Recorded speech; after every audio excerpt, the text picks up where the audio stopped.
Federal agents continue to carry out raids across the Chicago area. On Wednesday, armed ICE agents in black vests chased a teacher into a Spanish-language daycare and preschool in front of children and parents.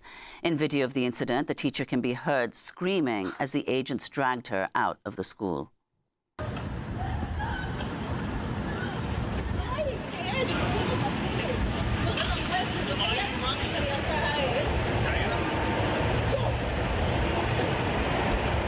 Democratic Congressman Mike Quigley said the teacher was a trusted member of the community with a work permit.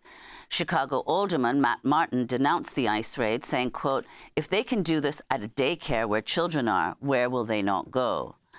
This comes just days after a federal agent in Evanston, Illinois, was filmed repeatedly punching a man in the head while he was pinned to the pavement. Moments earlier, an agent had pointed a gun at a group of bystanders.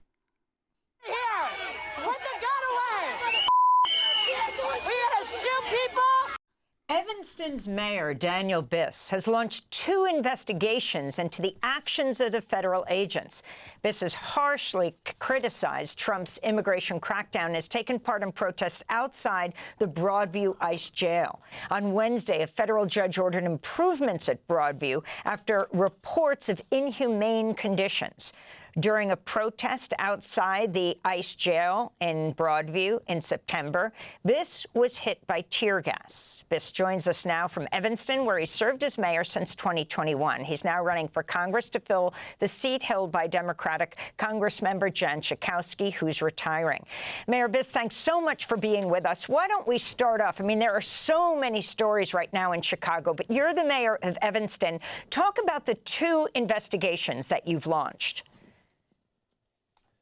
Well, on Friday, which was, by the way, Halloween, ICE and CBP were all over Evanston. It was a terrifying day. I couldn't go 2 minutes without a notification coming up on my phone.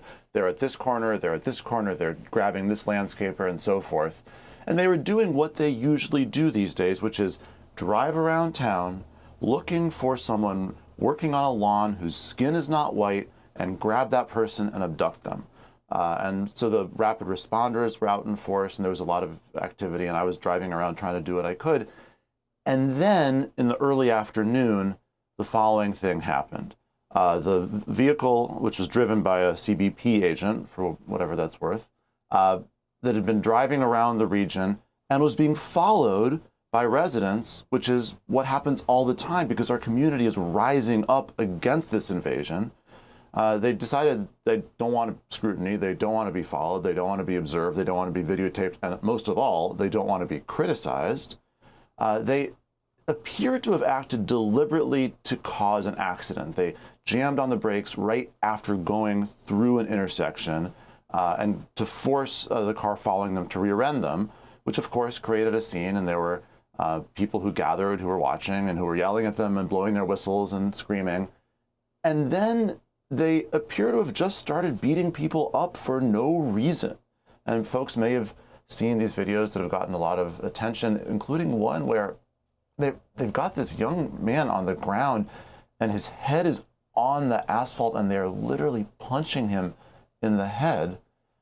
And then after a while of this, they jammed 3 people into their vehicle, abducted them, drove them around, and eventually later on released them. So if you think about it, and I very much appreciated the quote that you played from Mayor-elect Mamdani a few minutes ago, if you think about it, the idea that people would come into our town, beat our residents up, force a car accident, take them away, if that was anybody except for a federal agent, they would be under arrest. And so our approach has been understanding that there's a lot of constraints relative to interactions between local government and federal law enforcement to nonetheless do what we can to treat these situations like we would any other. And so we've launched investigations both into the traffic incident as well as into the violence that occurred on the scene. And we're in the process of going through that and figuring out the appropriate place to refer those investigations. But I feel that our residents have been attacked by a lawless entity, and we can't just stand by and pretend this is acceptable. And Mayor Biss, what do you know about where people are being taken? As you said, people are being abducted, and where are they going? Well, it's important to be clear. There are two different things happening here, each of which is awful, but they're different. The first is this, what they're kind of presenting as though it were immigration enforcement, what they would claim to people who don't live here and don't know better, that is about going after, quote, the worst of the worst, where what they're actually doing is, as I said, driving around town, looking, whether it's at a Home Depot where day laborers gather, or on a lawn where people are working in a garden, or as you heard, in a daycare center. They're looking for people who they've decided, based on the color of their skin and the job that they have, might be here without documentation, and they're just grabbing them. That's most of what they do. And then on Halloween, they took another step in the other front of their battle against our community, which is that they now understand that the resistance and the rapid response efforts are effective and are impeding their efforts to terrorize immigrants. And so they're now going after dissenters as well.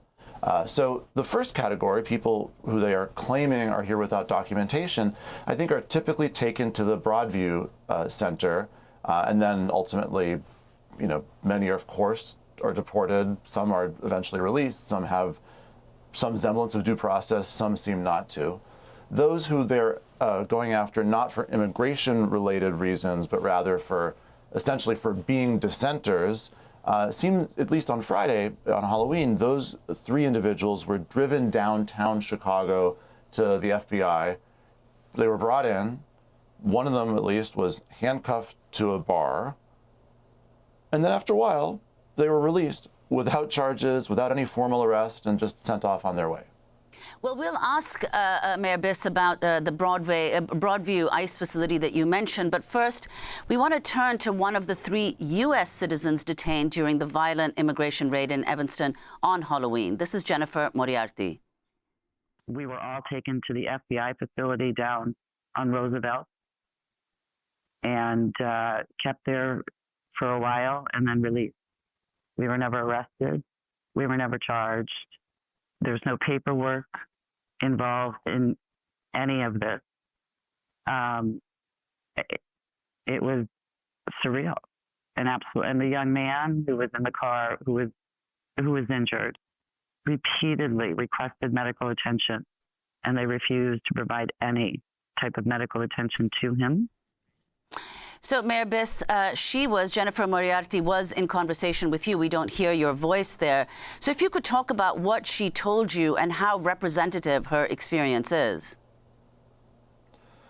Well, her experience from my standpoint is somewhat miraculous because I haven't had the opportunity to have eyewitness reports of these interactions for the completely heart-wrenching reason that most people these monsters interact with then wind up deported, and so we don't hear from them. But her experience was kind of extraordinary. It was a combination of grotesque authoritarianism and almost comical incompetence, right? She told this story of how they weren't paying attention, and so they allowed her to, while cuffed, get her phone and call a friend.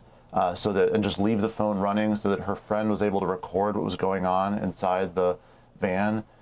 She talked about how they kind of kept driving around looking for a refuge where they wouldn't be jeered and yelled at and potentially impeded by angry residents who were protesting them, but they couldn't find anywhere in the Chicago area where they weren't being vocally criticized and followed because, as I said, the resistance that has grown around this nightmare is actually meaningful and effective and is saving people.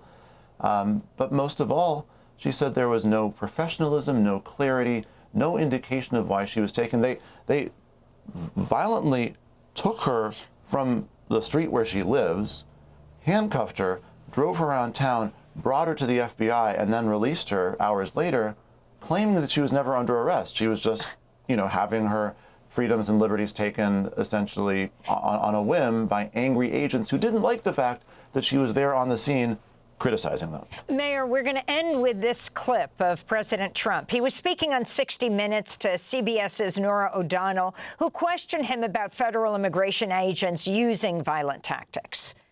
More recently, Americans have been watching videos of ICE tackling a young mother, tear gas being used in a Chicago residential neighborhood, and the smashing of car windows. Have some of these raids gone too far? No, I think they haven't gone far enough because we've been held back by the judges, by the liberal judges that were put in by Biden and by Obama. You're okay with those tactics? Yeah, because you have to get the people out. So he says they haven't gone far enough, Mayor Biss. In this last 30 seconds, your response. I'm just completely unsurprised because what we have seen here is a constant escalation. It is clear that in their view, no amount of violence is enough. They are going to be as brutal and violent as possible, and that's why we have to resist. I feel as though my community is under invasion from our own federal government. It has got to stop. Mayor Daniel Biss, Democratic mayor of Evanston, Illinois, a suburb north of Chicago, who is running for Congress. Thanks for watching Democracy Now! On YouTube. Subscribe to the channel and turn on notifications to make sure you never miss a video. And for more of our audience-supported journalism, go to democracynow.org, where you can download our news app, sign up for our newsletter, subscribe to the daily podcast, and so much more.